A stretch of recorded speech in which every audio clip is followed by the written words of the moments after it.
Hi, I'm Sophia. I have long brown hair and I'm wearing a light teal long sleeve shirt. So today I'm going to be going over how to use dumbbells for your chest. And the three movements I'll be going over are dumbbell bench on both a flat and an incline bench, chest flies on both a flat and an incline bench, and dumbbell pullovers. So before we go over the movements, I want to show you how to make the bench flat or how to incline it. So right now it's inclined, but what you want to do is grab one of these handles here. You can lift it up and put it on the second notch down. That would just make the incline lower, and then the last notch is a flat bench. And you guys can experiment with what angle you prefer your incline bench at. So first is dumbbell bench with a flat bench. So what you're gonna do is get two dumbbells. You're gonna set them on closer to your knees, but set them on your thighs like this.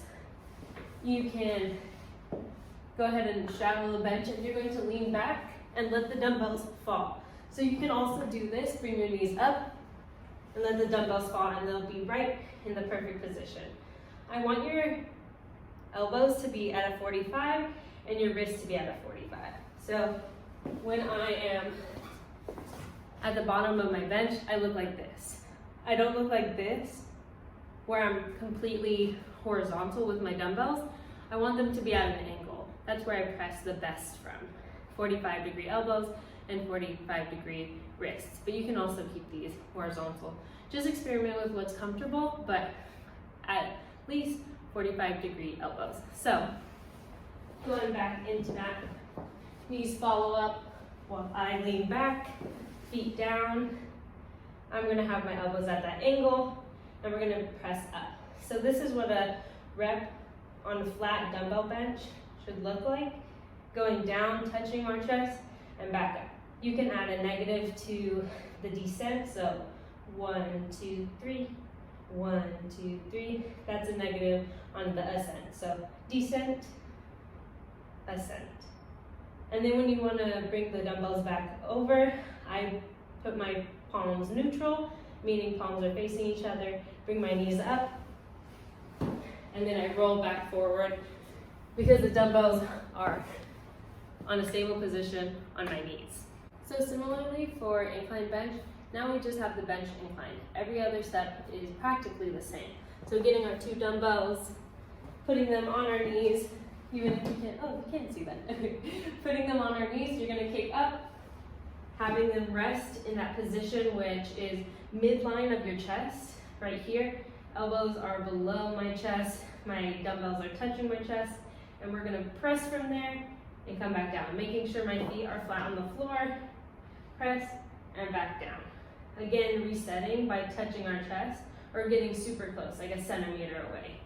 Press and back together, press. And keeping our dumbbells in the same movement path. So, meaning we're not pressing like this, right?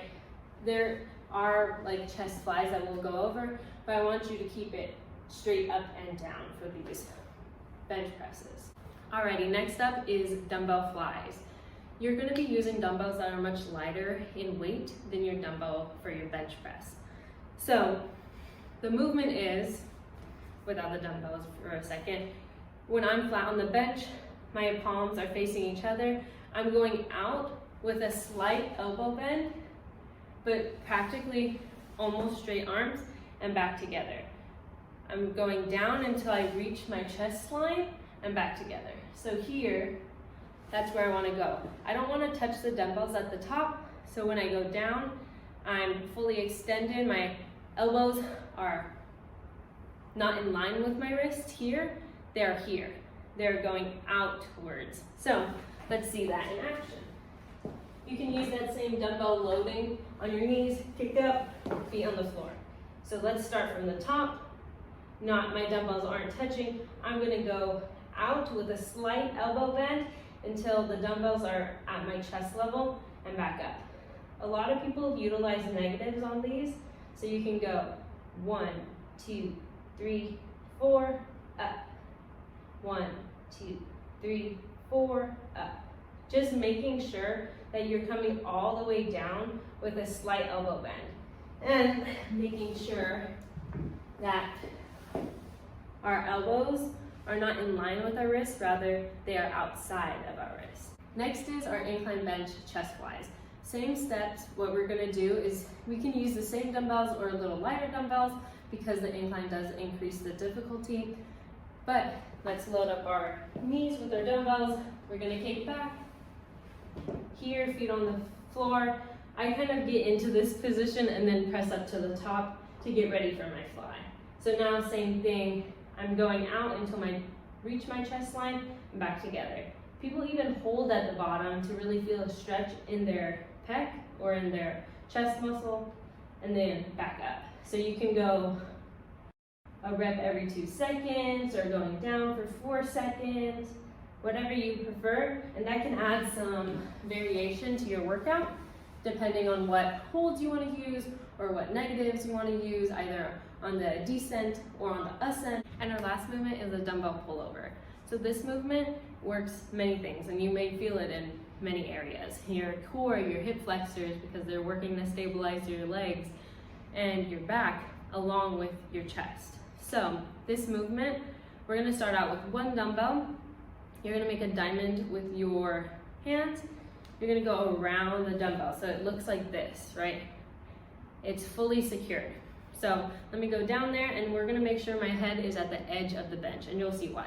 So, loading my knee, I'm going to scoot back a little further than normal so I fall in the correct position where my head's right on the edge of the bench.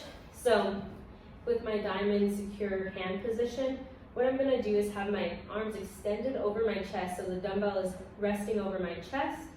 I'm going to move my hands over my head, so allowing the dumbbell to fall under the bench and back up to the original position with extended arms, and my dumbbell is over my chest. So going back down and up. So you can totally do negatives on these, going down for 5 seconds and back up. So 1, 2, 3, 4, 5, and back up. Make sure your feet are planted into the floor. That will give you a more stable base to do these pullovers. And then when you're unmounting the dumbbell, you can bring 1 knee up and sit up. So those are our movements. So those are our movements for our chest. Make sure to add some variation to that with bench angles or with negatives or holds. A couple of modifications that we can utilize is first having a wider bench. A wider bench is a great modification for someone who doesn't have a stable laying position. This is allowing the person to have a smaller margin of error if they need, if they feel unstable rolling one way or another. You will still need a grasp for benching. So if that's not applicable to you, I'll show another modification that you can use with a machine nearby. So just to go over what this looks like, you can start with both legs close to each other, and then once you fall back, widen that other leg. This will be more of a floor press, meaning our range of motion is restricted. Last time we had our bench or our weights touching our chest, but this time it's going to be about 2 inches off of our chest. When you press, it should still look the same, 45-degree elbows, straight up and down motion, and straight wrists, but we won't be able to touch our chest.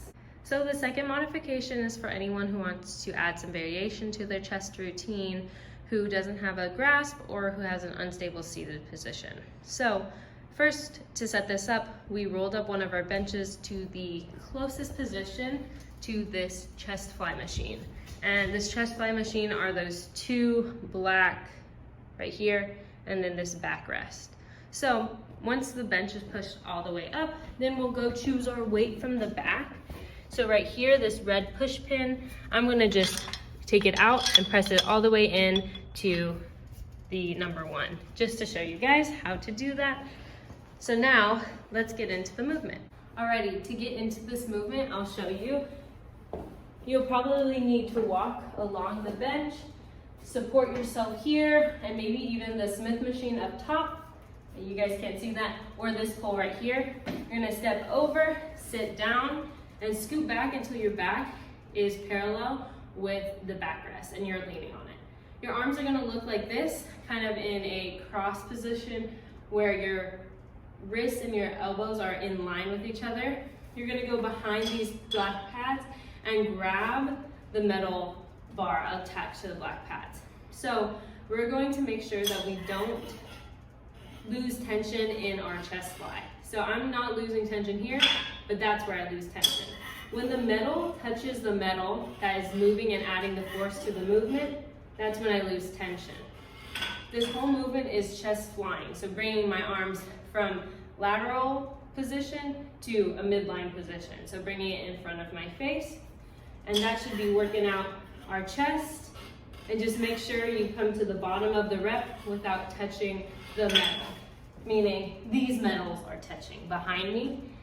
You don't want to lose tension in your rep. So just here until your arms are in line with your body. That should be good enough to not lose tension and come all the way up for a full range of motion rep.